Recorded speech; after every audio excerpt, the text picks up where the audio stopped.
And see, this is a tricky thing for me to share with people because I don't really like for people to.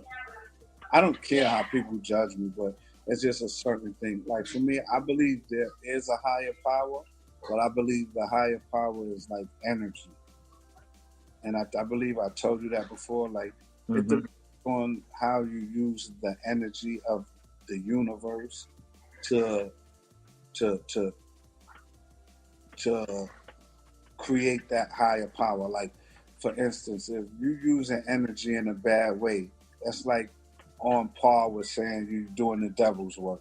If you use an energy in a positive way, then you're using it to do God's work. You get what I'm trying to say? Yeah. So it's like the energy that you put out in your world is going to come back to you. So if you choose to do God's energy or the devil's energy, that's the energy that you're going to surround yourself with. Hmm. You see Have what you I'm ever? saying? Are you familiar with Hinduism? I'm really not, no. Hmm. All right. That's I. You did mention that before, but I think the way that you just said it, I think that gives me more of an understanding. Yeah, Um, because like, all right, for instance, right? Like how I said, positive energy, people could equate that to God. Negative energy, people could equate that to the devil. But like a prayer to me is meditation. So it's to me it's on par with the same thing. So a person could just think of the energy as I right, I'm use this energy in a positive way, and instead of saying prayer, they're gonna meditate. And and in meditation, you're gonna put out in the universe what you want in life or what your journey is and which the path you want to be on, similar to prayer. So it's just, to me, it's just looked at in two different ways. okay. Well, with that being said, do you believe that there's a place called heaven and hell after you leave in the physical? That's the part where I'm on the fence where I don't really believe that. Okay. All right. What was your best childhood memory? Was what? My best childhood memory was when I was 5 years old. My mother bought me like a Commodore 64 computer and a Michael Jackson jacket. At one time? Yeah, I've always was into technology since I was little. So like the Commodore 64, I used to have like all the video games, Vectrex, ColecoVision, Atari, Sega Genesis. I had all of those games. I was always into technology. Like I used to be able to take VCRs apart and put them back together and fix TVs when I was like 6, 7 years old. Hmm. All Yeah. right. What is your favorite family tradition? My favorite family tradition is used to be our Fourth of July cookout. Every Fourth of July, like the whole family gets together and have this big cookout, and we just be eating, drinking, having fun, reminiscing. Then we have like a lot of firecrackers at the end of the day. What personal trait has gotten you in the most trouble? My attitude. I used to have a bad attitude where I didn't think first, and I used to react off of my emotions, and that got me in the most trouble because a lot of the trouble that I got into, I could have avoided by just taking a step back and thinking for a few minutes. And I understand that now, so I don't get in no trouble like I used to because I'm in a position in my life where I have to think about everything I do because I have so much to lose. Okay. So the last question that I'm gonna ask, I want to ask you about your shirt, but have a question here that I found. Oh, my shirt. This is too. Yeah, I want to ask that. I want to end it on your shirt because that looks like something positive, and I see Tmoney up there. So you discover that your wonderful 1-year-old child is not yours because of a mix-up at the hospital. Would you want to exchange the child to correct the mistake? How long did I have the baby for? 1 year. The first year, as soon as they were born, for 1 year. I would want the child to return to his natural parents, and I would want my natural baby. For various reasons, the bloodline, the whole thing of when the child gets older and it probably don't look like me or the mother, then you start to wonder, is that your baby, or, you know, and then that awkward feeling the child might have of, this is not, no, that's real. Yeah. That's real. So, you know, I wouldn't want the child to grow up with that type of feeling on his heart. So what about 5 years? I want my child, like, you know, I mean, after 5 years, I mean, I probably try to keep both of them. Okay. Yeah, I could see that. Yeah, you got to give me mine, but I can't give you back. What's on your shirt? I see Michelle Queen. I see Harlem Tmoney Team. Yeah, this is event that I put together last year. We had like a basketball tournament for kids, and we had a cookout, and we gave away school supplies and book bags and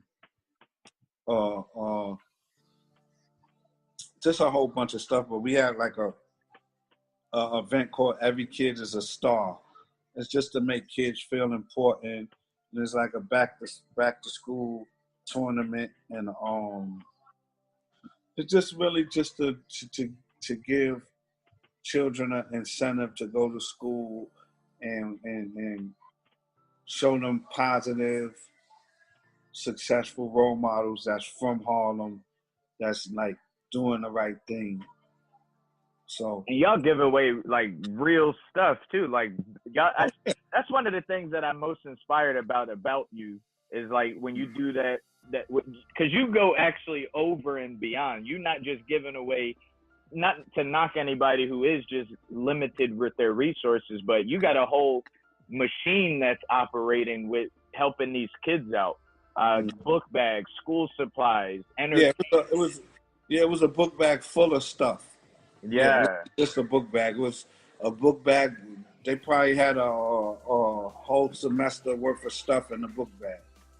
Yeah, so when you say every kid is a star, I do like that, and I believe it's very self-affirming. But what do you guys mean by every kid is a star? Every kid is a star. Like it's really like, it's like trying to combat bullying and combat low self-esteem and children that feel like they don't have what other children have. So we try to make every child feel equal, every child feel like a star. So on that day, there is no like one better than the other. Every child is treated the same. Every child looks the same on that day, getting the same stuff, eating the same food, and that's what we're preaching. Shout out to Team Hunk too. Team Hunk is a very influential guy in Harlem, and he throws a lot of basketball tournaments for the youth. And of course, my sister, Michelle, the Queen of Harlem. You know, and like I said, together we try to just do every children's holiday. We try to do something for the kids. Like for Christmas, we give away coats. Halloween, back to school, summer, you know, Easter. My Michelle, Queen of Harlem, just sent two girls from that was graduating that had like single parent mothers. She paid for their dresses, paid for their hair to get done, paid for their shoes, paid for their nails, paid for their makeup, and sent them to the prom. So, you know, she's very, very influential in Harlem. And for me, I wanted to do something like that, but I was like bogged down with so much work and what I'm about to start doing that I couldn't even do that. So what I'm going to do is this summer I'm going to Harlem and we're going to have like a children's cookout. But this cookout I'm going to do, right, it's not going to be no sports. It's not going to be no rapping. It's not going to be none of that. We're going to have like it's going to be like a mini job fair. They're not going to get jobs, but we're going to teach them how to do interviews, write resumes, and show them different fields of economic growth, like real estate, business, how to do proposals.